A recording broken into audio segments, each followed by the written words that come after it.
How to log in to Canadian Western Bank online banking.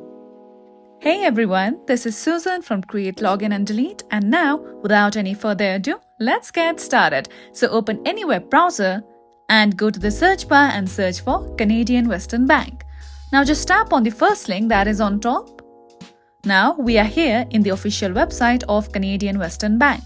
Now you can see the option of sign in. Now just tap on CWB Digital Banking.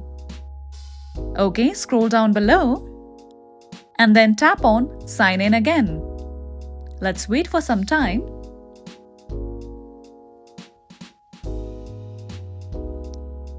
Okay, now over here you have to enter your username or the last 8 digits of your debit card or PAN card. Then you can simply tap on next and you'll be logged in to your Canadian Western Bank account. Now if you're having trouble logging in, just tap on can't log in and select any of these options. For instance, I'm gonna tap on forgot password here. Now you have to provide your email or username in order to reset your password.